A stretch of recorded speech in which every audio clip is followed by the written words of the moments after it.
ആർക്കെങ്കിലും ഇപ്പൊ പ്രവാചകന്മാർക്ക് മുഅ്ജിസത്തുകളുണ്ട്, കറാമത്തുകളുണ്ട്, അതൊക്കെ നിഷേധിക്കാൻ പാടില്ല. അതൊക്കെ ഉള്ള കാര്യം, അത് നമ്മുടെ വിഷയമല്ല. എന്റെ പ്രിയമുള്ള സഹോദരങ്ങൾ, അതുകൊണ്ട് 6 പരീക്ഷണങ്ങൾ അല്ലാഹു ഈമാൻ നൽകി അനുഗ്രഹിക്കുമാറാകട്ടെ. അല്ലാഹു ഇഷ്ടപ്പെട്ടവർക്ക് അല്ലാഹു കൊടുക്കുന്ന 6 പരീക്ഷണങ്ങളിൽ ഒന്നാമത്തെ പരീക്ഷണമേതാ? അല്ലാഹുവിന്റെ വിശുദ്ധമായ ഖുർആൻ പറയുകയാണ്, വലനബ്ലുവന്നകും ബിശൈഇൻ മിനൽ ഖൗഫി വൽ ജൂഇ വനഖസിൻ മിനൽ അംവാലി വൽ അൻഫുസി വസ്സമറാത്ത് വബശിരിസ് സാബിരീൻ. അല്ലാഹുവിന്റെ വിശുദ്ധമായ ഖുർആൻ പറഞ്ഞു തരികയാ, എന്റെ പ്രിയമുള്ളവരെ, അല്ലാഹു ഇഷ്ടപ്പെട്ട അടിമയ്ക്ക് അല്ലാഹു കൊടുക്കുന്ന 6 പരീക്ഷണങ്ങളിൽ ഒന്നാമത്തെ പരീക്ഷണം ഏതെന്നറിയുമോ? വൽ ഖൗഫ്. അല്ലാഹു ഭയം കൊടുത്തു പരീക്ഷിക്കുകയാണ്. അല്ലാഹു ഭയം കൊടുത്തു പരീക്ഷിക്കുകയാ. അവന് ജീവിക്കാൻ തന്നെ പേടിയാണ്. ശത്രുക്കൾ മുഴുവനും ഒറ്റക്കെട്ടാവുകയാണ്. ജീവിക്കാൻ തന്നെ പേടിയാണ്. എന്റെ പ്രിയമുള്ളവരെ, ലോകത്ത് ഏറ്റവും കൂടുതൽ പേടിച്ച് ജീവിച്ചതാരെന്നറിയുമോ? അല്ലാഹുവിന്റെ പ്രവാചകന് 13 വർഷക്കാലം അല്ലാഹുവിന്റെ റസൂൽ ഒരൊറ്റ രാത്രി പോലും സമാധാനമായി ഉറങ്ങിയിട്ടില്ല. 13 വർഷക്കാലം ലോകത്തിന്റെ നേതാവ് ശത്രുക്കളെ പേടിച്ചാ ജീവിച്ചത്. എന്റെ പ്രിയമുള്ളവരെ, എങ്ങനെ പേടിക്കാതിരിക്കും? അല്ലാഹുവിന്റെ പ്രവാചകന്റെ സഹാബാക്കളെ വല്ലാത്ത പീഡനങ്ങളായിരുന്നല്ലോ. ഒരു ദിവസം അല്ലാഹുവിന്റെ റസൂൽ മരുഭൂമിയിലൂടെ നടന്നു പോകുമ്പോ മഹാനായ സയ്യിദുനാ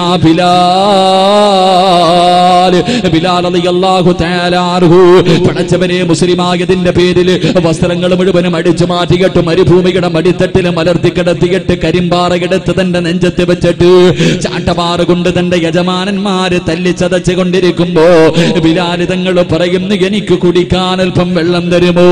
എന്റെ തൊണ്ട പൊട്ടുകയാണ്. ഞാനിപ്പോൾ ഇവിടെ കിടന്ന് ദാഹിച്ച് മരിക്കുമെന്ന് തന്റെ യജമാനനോട് വെള്ളത്തിന് വേണ്ടി യാചിക്കുമ്പോ അതാ തന്റെ യജമാനൻ ഒട്ടകത്തിന്റെ മൂത്രമെടുത്ത് കൊണ്ടുവന്ന് ബിലാൽ റളിയല്ലാഹു തആല അൻഹുവിന്റെ വായ്ക്കകത്തേക്ക് മൂത്രമൊഴിച്ചു കൊടുക്കുമ്പോൾ ഒട്ടകത്തിന്റെ മൂത്രമെടുത്തിട്ടതാ ബിലാൽ റളിയല്ലാഹു തആല അൻഹുവിന്റെ വായിലേക്ക് ഒഴിച്ചു കൊടുക്കുമ്പോ ബിലാൽ തങ്ങളെ നോക്കുമ്പോൾ അല്ലാഹുവിന്റെ റസൂൽ ഇങ്ങനെ നടന്നു പോവുകയാണ്. ബിലാൽ വിളിക്കുന്നു, യാ റസൂലല്ലാഹ്, അല്ലാഹുവിന്റെ നബിയേ, ഒന്ന് രക്ഷിക്കുമോ നബിയേ, ഒന്ന് സഹായിക്കുമോ നബിയേ?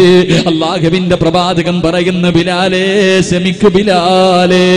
അല്ലാഹുവിന്റെ റസൂൽ നടന്നു പോവുകയാണ്. എന്റെ പ്രിയമുള്ളവരെ, സഹാബത്തിന്റെ ജീവിതം എങ്ങനെയായിരുന്നു? അല്ലാഹുവിന്റെ റസൂലിന്റെ അവസ്ഥ എന്ത്? മക്കയിൽ നിന്ന് മദീനയിലേക്ക് ഹിജ്റ പോകുന്ന രാത്രിയുണ്ടല്ലോ, അല്ലാഹുവിന്റെ പ്രവാചകന്റെ വീട് മുഴുവനും ശത്രുക്കൾ വളഞ്ഞിട്ടിരിക്കുകയാ. വീടിന്റെ വെളിയിലിറങ്ങിയാൽ വെട്ടിക്കൊല്ലുന്നതിന് വേണ്ടി ശത്രുക്കൾ മുഴുവനും ആയുധം പിടിച്ചുകൊണ്ട് അല്ലാഹുവിന്റെ റസൂലിന്റെ വീട് വളഞ്ഞിരിക്കുമ്പോ അല്ലാഹുവിന്റെ റസൂൽ കിടന്ന സ്ഥലത്ത് മഹാനായ അലിയാർ തങ്ങളെ പിടിച്ചു കിടത്തിയിട്ട് സൂറത്തു യാസീനിലെ ഒരു ആയത്ത് ഓതിയിട്ട് ഒരു പിടി മണ്ണ് വാരി ശത്രുക്കളുടെ മുഖത്തേക്ക് വലിച്ചെറിഞ്ഞിട്ട് അല്ലാഹുവിന്റെ റസൂൽ ഇറങ്ങി നടക്കുകയാണ്.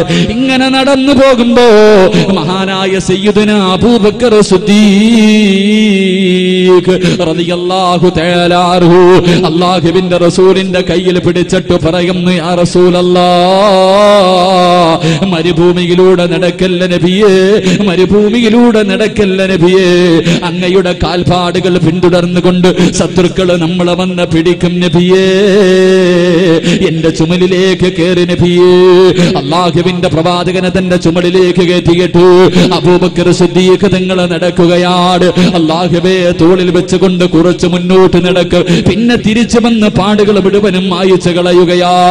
എന്നിട്ടതാ പോയിട്ട് എന്റെ പ്രിയമുള്ളവരെ, സൗറ ഗുഹയ്ക്കകത്ത് അല്ലാഹുവിന്റെ പ്രവാചകനും അബൂബക്കർ സിദ്ദീഖ് റളിയല്ലാഹു തആല അൻഹു രണ്ടുപേരും 3 ദിവസത്തോളം അതിനകത്ത് ഒളിച്ചു കഴിഞ്ഞു എന്ന് ചരിത്രം പഠിപ്പിക്കുമ്പോ എന്റെ പ്രിയമുള്ളവര്, നമ്മൾ എന്തിനാ പേടിക്കുന്നത്? അല്ലാഹു ഇഷ്ടപ്പെട്ടവർക്ക് അല്ലാഹു ഭയം കൊടുക്കുകയാണ്. നമ്മുടെ രാജ്യമാര് ഭരിക്കട്ടെ, നമ്മുടെ രാജ്യമാര് ഭരിക്കട്ടെ, ശത്രുക്കൾ മുഴുവനും ഒറ്റക്കെട്ടാകട്ടെ. നമ്മൾ ആരെയാ പേടിക്കേണ്ടത്? ഞാനും നിങ്ങളും ആരെയാ പേടിക്കേണ്ടത്? നമ്മളൊക്കെ മരിക്കാൻ പേടിയില്ലാത്തവരല്ലേ? എന്റെ പ്രിയമുള്ളവരെ, ലോകത്ത് ഒരേ ഒരു മനുഷ്യൻ മാത്രമേ റബ്ബേ എനിക്ക് നല്ല മരണം തരണേ എന്ന് ദുആ ചെയ്യാറുള്ളൂ. അത് നമ്മളാ ചെറുപ്പക്കാരാ, അത് നമ്മളാ സഹോദരങ്ങള്. പാങ്കും വിളിച്ചു ഇഖാമത്തും കൊടുത്തു. എപ്പോഴാണ് പള്ളിക്കകത്ത് വെള്ള തുണിയിൽ കൊണ്ട് കിടത്തുന്നത്, ഇമാമ് കയറി എപ്പോഴാണ് കൈകെട്ടുന്നതെന്ന് ചിന്തിച്ച് നടക്കുന്നവരാ. നിനക്കും നിങ്ങൾക്കും മരിക്കാൻ പേടിയില്ലല്ലോ. നടറോഡിൽ കിടന്ന് വെട്ടുകൊണ്ട് മരിച്ചാല്, തുണ്ടം തുണ്ടമായി നടറോഡിനകത്തിട്ട് വെട്ടിയാലും പള്ളിക്കകത്തിട്ട് വെട്ടിയാലും ആ വെട്ടുന്നവന്റെ മുഖത്ത് നോക്കിയിട്ട് പുഞ്ചിരിച്ചുകൊണ്ട് ലാ ഇലാഹ ഇല്ലല്ലാഹ് എന്നുറക്കെ പറഞ്ഞു മരിക്കാൻ കാത്തിരിക്കുന്നവരാ. അതുകൊണ്ട് എന്റെ പ്രിയമുള്ളവരെ, നമ്മളാരും ആരെയും ഭയപ്പെടണ്ട, നമ്മളാരെയും പേടിക്കണ്ട. നമ്മളെ എന്തിനാണ് റബ്ബിനെ മാത്രം പേടിച്ച് ജീവിക്കു ചെറുപ്പക്കാരാ. അതുകൊണ്ട് എന്റെ പ്രിയമുള്ളവരോട് പറയുകയാണ്, അള്ളാഹു ഇഷ്ടപ്പെട്ടവർക്കേ അള്ളാഹു പേടി കൊടുക്കൂ. ശത്രുക്കൾ മുഴുവനും ഒറ്റക്കെട്ടാവ്. നിനക്കെതിരെ നാട്ടുകാർ മുഴുവനും തിരിയും, മഹല്ല് മുഴുവനും തിരിയും, കുടുംബക്കാര് മുഴുവനും തിരിയും, ഈ പ്രപഞ്ചം മുഴുവനും നിനക്കെതിരെ തിരിഞ്ഞാലും നീ പേടിക്കണ്ട. അള്ളാഹ് ഇഷ്ടം കൂടിയത് കൊണ്ടാ പടച്ചവൻ നിനക്ക് പേടി തരുന്നത്. അതുകൊണ്ട് എന്റെ പ്രിയമുള്ളവരോട് പറയുകയാ, അള്ളാഹു ഇഷ്ടപ്പെട്ട അടിമയ്ക്ക് അള്ളാഹു കൊടുക്കുന്ന ഒന്നാമത്തെ പരീക്ഷണം ഏതെന്നറിയുമോ? അല്ലാഹു കൊടുക്കുന്ന ഒന്നാമത്തെ പരീക്ഷണം വൽ ഖൗഫ്. അല്ലാഹു ജീവിക്കാൻ അവന് പേടി കൊടുക്കുകയാ. അവന് പേടിച്ച് പേടിച്ച് പേടിച്ച് പേടിച്ച് ഇങ്ങനെ ജീവിക്കുകയാണ്. രണ്ടാമത്തെ പരീക്ഷണം ഏത്? വൽ ജൂ. അല്ലാഹു പട്ടിണി കൊടുക്കുകയാ. അല്ലാഹു വിശപ്പ് കൊടുത്ത് പരീക്ഷിക്കും. എന്റെ പ്രിയമുള്ളവരെ, പട്ടിണി എന്ന് പറഞ്ഞാൽ എന്താ? എനിക്കും നിങ്ങൾക്കും പട്ടിണി എന്ന് പറയാനല്ലേ അറിയൂ. യഥാർത്ഥത്തിൽ പട്ടിണി എന്താണ്? എന്റെ പ്രിയമുള്ളവരെ, ലോകത്ത് ഏറ്റവും കൂടുതൽ പട്ടിണി കിടന്നത് മഹാനായ നബി മുഹമ്മദ് മുസ്തഫ സല്ലല്ലാഹു അലൈഹി വസല്ലമ തങ്ങളല്ലേ. അല്ലാഹുവിന്റെ പ്രവാചകൻ സല്ലല്ലാഹു അലൈഹി വസല്ലമ തങ്ങളും തന്റെ അനുചരന്മാര് 3 വർഷമല്ലേ പട്ടിണി കിടന്നത്. ഒരു ദിവസത്തിൽ ഒരു നേരം പട്ടിണി കിടക്കാൻ മനസ്സില്ലാത്തവര്, അല്ലാഹുവിന്റെ പ്രവാചകനും തന്റെ അനുചരന്മാരും തന്റെ കുടുംബക്കാര് 1 വർഷമല്ല 2 വർഷമല്ല 3 കൊല്ലമല്ലേ പട്ടിണി കിടന്നത്. വിശന്നിട്ട് വിശപ്പ് സഹിക്കാൻ കഴിയാതെ അവര് പച്ചില പറിച്ചു തിന്നല്ലോ. നമ്മുടെ വീട്ടിൽ വളർത്തുന്ന ആടുണ്ട് കാസിക്കുന്നത് പോലെ, മൃഗങ്ങൾ കാസിക്കുന്നത് പോലെ അള്ളാന്റെ റസൂലും സഹാബത്തും കാസിക്കുകയാണ്. പച്ചിലയാണ് അവർ പറിച്ചു തിന്നത്. ഇലയുടെ മുകളിലൂടെ നടന്നുപോയ പുഴുക്കളെ പോലും അള്ളാഹുവിന്റെ പ്രവാചകന്റെ സഹാബത്തെടുത്ത് കടിച്ചു എന്ന് ചരിത്രം പഠിപ്പിക്കുമ്പോ, എന്റെ പ്രിയമുള്ള സഹോദരങ്ങളെ, ലോകത്ത് ഏറ്റവും കൂടുതൽ പട്ടിണി കിടന്നതാരാ? അള്ളാഹുവിന്റെ പ്രവാചകൻ. ഇതൊക്കെ ഇസ്ലാമിന്റെ തുടക്കത്തിലാണെങ്കിൽ ലോകത്തിന്റെ നേതാവ് വഫാത്താകുന്നതിന്റെ തലേ ദിവസമുണ്ടല്ലോ, റബീഉൽ അവ്വൽ 11ാമത്തെ ദിവസമുണ്ടല്ലോ, അള്ളാന്റെ റസൂലിന്റെ വീടിനകത്ത് വൈകുന്നേര സമയമായി വിളക്ക് കത്തിക്കുന്നില്ല. അള്ളാന്റെ റസൂലിന്റെ വീടിനകത്ത് വിളക്ക് കത്തിക്കുന്നില്ല. അള്ളാന്റെ റസൂൽ രോഗം പിടിച്ച് കിടക്കുകയാണ്. അവിടെ നിന്ന് ചോദിക്കുന്നു, ആയിഷ എന്തേ വിളക്ക് കത്തിക്കാത്തത്? ആയിഷ ബീവി മാറി നിന്ന് കരയുകയാണ്. വീടിന്റെ മറു സൈഡിൽ നിന്ന് കരയുകയാണ്. അള്ളാന്റെ റസൂൽ എന്തേ വിളക്ക് കത്തിക്കാത്തതെന്ന് ചോദിക്കുമ്പോ ആയിഷ ബീവി കരയുന്നത് എന്തിനെന്നറിയുമോ? അള്ളാന്റെ റസൂലിന്റെ വീടിനകത്ത് വിളക്കിനകത്തൊഴിക്കാനുള്ള എണ്ണയില്ല. അള്ളാന്റെ റസൂല് വഫാത്താകുന്നതിന്റെ തലേ ദിവസം നടന്ന സംഭവമാണ്. ആയിഷ ബീവി മാറി നിന്ന് കരയുകയാണ്. എണ്ണയില്ലെന്ന് റസൂലുള്ളയോട് പറഞ്ഞാല് പ്രവാചകന്റെ മനസ്സ് വേദനിക്കുമെന്ന് കരുതിയിട്ട് ആയിഷ ബീവി മാറി നിൽക്കുകയാണ്. കുറെ സമയം കഴിഞ്ഞു. അള്ളാന്റെ റസൂലിന്റെ വീടിനകത്ത് വല്ലാത്ത ഇരുള് വന്നു. അവിടെ നിന്ന് ചോദിച്ചു, ആയിഷ എന്തേ വിളക്ക് കത്തിക്കാത്തത്? പൊട്ടിക്കരഞ്ഞുകൊണ്ട് പറയുന്നു, യാ റസൂലല്ലാഹ്, അള്ളാന്റെ നബിയേ, എണ്ണയില്ല നബിയേ, ഈ വീടിനകത്ത് വിളക്കിലൊടിക്കാനുള്ള എണ്ണയില്ല നബിയേ. അള്ളാന്റെ റസൂല് പറയുന്നു, അൽഹംദുലില്ലാഹ്, പടച്ചവനെ സ്തുതിക്കുകയാ.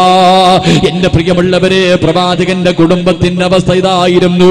ഒരു ദിവസം വിശക്കുന്ന വയറോട് അള്ളാന്റെ റസൂല് വീട്ടിൽ കയറി വന്നിട്ട് ചോദിക്കുന്നു, ആയിഷ എനിക്ക് വിശക്കുന്നു ആയിഷ, എന്തെങ്കിലും ഒന്ന് തിന്നാൻ തരുവോ ആയിഷ? അള്ളാഹുവിന്റെ പ്രവാചകൻ അങ്ങനെ ഭക്ഷണം ചോദിക്കാറില്ല. ആയിഷ ബീവി നിന്ന് കരയുകയാണ്. തന്റെ ഭർത്താവ് വിശന്ന വയറോടെ വീട്ടിൽ വന്ന് ഭക്ഷണം ചോദിച്ചിട്ട് കൊടുക്കാറില്ലല്ലോ. അള്ളാന്റെ റസൂലിന് കാര്യം മനസ്സിലായി. വീടിനകത്ത് ഭക്ഷണമില്ലെന്ന് മനസ്സിലായി. അള്ളാന്റെ റസൂല് പറഞ്ഞ് ഇത്തിരി കുടിക്കാനെങ്കിലും ഇത്തിരി വെള്ളം തരുവോ ആയിഷ, എനിക്കല്പം കുടിക്കാനെങ്കിലും ഇത്തിരി വെള്ളം തരുവോ? ആയിഷ ബീവി റളിയല്ലാഹു തആല അൻഹ രണ്ട് കൈ ഇങ്ങനെ മുഖത്ത് പൊത്തിപ്പിടിച്ചിട്ട് കരയുകയാണ്. കുടിക്കാൻ പച്ചവെള്ളം പോലും ഇല്ലാത്ത വീടിനെ കുറിച്ചൊന്ന് ചിന്തിക്കുവാപ്പോ. അള്ളാന്റെ റസൂൽ ആയിഷ ബീവിയെ കെട്ടിപ്പിടിച്ചിട്ട് അവിടെന്ന് പറയുന്നു, കരയല്ലേ ആയിഷ, ഇന്ന് ഞാൻ സുന്നത്ത് നോമ്പ് പിടിച്ചു കൊള്ളാം ആയിഷ. എന്റെ പ്രിയമുള്ളവരെ, പട്ടിണി എന്ന് പറഞ്ഞാലിതാ അള്ളാഹുവിന്റെ പ്രവാചകനും തന്റെ അനുചരന്മാര് വയറ്റത്തെ കല്ല് വെച്ച് കെട്ടിയിട്ട് നടന്നു പോയെന്ന് ഉസ്താദന്മാര് പറയുമ്പോ ഇന്നത്തെ യുവതലമുറ ചോദിക്കും, ഉസ്താദേ കല്ല് വെച്ച് കെട്ടിയാ വിശപ്പ് മാറുവോ? കല്ല് വെച്ച് കെട്ടിയാ വിശപ്പ് മാറുവോ? ഇങ്ങനെയൊക്കെ പട്ടിണിയുണ്ടോ? അള്ളാഹുവിന്റെ റസൂലിന്റെ ഭാര്യ ആയിഷ ബീവി പറയുകയാണ്, ലൗകാന ഇന്ധനാദുഹന്, എന്റെ വീടിനകത്തെങ്ങാനും വിളക്കിനകത്തൊടിക്കുന്ന എണ്ണയുണ്ടായിരുന്നെങ്കിൽ ആ എണ്ണയെടുത്ത് കുടിച്ചിട്ട് എന്റെ വിശപ്പ് മാറ്റുമായിരുന്നു എന്ന് ആയിഷ ബീവി പറഞ്ഞെങ്കിലോ. എന്റെ പ്രിയപ്പെട്ട യുവതലമുറയോട്, മക്കളെ പട്ടിണി എന്താണെന്ന് നിനക്കറിയുവോ? പട്ടിണി എന്ന് നാവ് കൊണ്ട് പറയുന്നവരാ, ജീവിതത്തിൽ പട്ടിണി എന്താണെന്ന് അനുഭവിക്കാത്തവരാ. എങ്കിലും പട്ടിണി ഏതെന്നറിയുമോ? അള്ളാഹുവിന്റെ പ്രവാചകൻ ഒരു ദിവസം മസ്ജിദിന്റെ നബവിയിലേക്ക് നടന്നു വരുമ്പോ അള്ളാന്റെ റസൂലിന്റെ പ്രിയപ്പെട്ട പൊന്നുമോള് ഫാത്തിമ, എന്റെ കാസർഗോഡ് ചെറുക്കളയിൽ ഒരുമിച്ച് കൂടിയ എന്റെ പ്രിയപ്പെട്ട പെങ്ങളെ, അള്ളാന്റെ റസൂലിന്റെ പ്രിയപ്പെട്ട പൊന്നുമോള് ഫാത്തിമ ബീബി റളിയല്ലാഹു തആല അൻഹ വീടിന്റെ മുന്നിലൂടെ റസൂലുള്ളാഹി നടന്നു വരുമ്പോ വീടിനകത്ത് വല്ലാത്ത കരച്ചിൽ കേൾക്കുകയാ. രണ്ട് കുഞ്ഞുങ്ങള് വീടിനകത്ത് കിടന്ന് കരയുകയാണ്. അള്ളാന്റെ റസൂല് വീട്ടിൽ കയറിയിട്ട് പറയുന്നു, മോളെ ഫാത്തിമ, മക്കള് കിടന്ന് കരയുന്നു മോളെ, മക്കൾക്ക് പാല് കൊടുക്കു ഫാത്തിമ. അള്ളാഹുവിന്റെ പ്രവാചകന് പള്ളിയിലേക്ക് കടന്നു ചെന്നു, സഹാബത്തിന്റെ മുന്നിലിരുന്ന് പ്രസംഗിക്കുകയാണ്. പക്ഷേ ഫാത്തിമ ബീവിയുടെ വീടിനകത്ത് വല്ലാത്ത കരച്ചിലാണ്. റസൂലുള്ളാഹി വീണ്ടും വിളിച്ചു പറഞ്ഞു, ഫാത്തിമ പാല് കൊടുക്കു പൊന്നുമോളെ. പിന്നെയും അള്ളാന്റെ റസൂല് പ്രസംഗിച്ച് മൂന്നാമതും കരച്ചലിന്റെ ശബ്ദം കേൾക്കുകയാ. അള്ളാന്റെ റസൂല് പിന്നെയും വിളിച്ചു പറഞ്ഞു, പാല് കൊടുക്കു ഫാത്തിമ. നാലാമതും കരച്ചലിന്റെ ശബ്ദം കേൾക്കുമ്പോ അള്ളാന്റെ റസൂല് പള്ളിക്കകത്ത് നിന്നിറങ്ങുകയാണ്. റസൂൽ വല്ലാതെ ദേഷ്യം വന്നു. അള്ളാന്റെ റസൂലിന് വല്ലാതെ ദേഷ്യം വന്നു. വീട്ടിലേക്ക് കടന്നു ചെന്നു.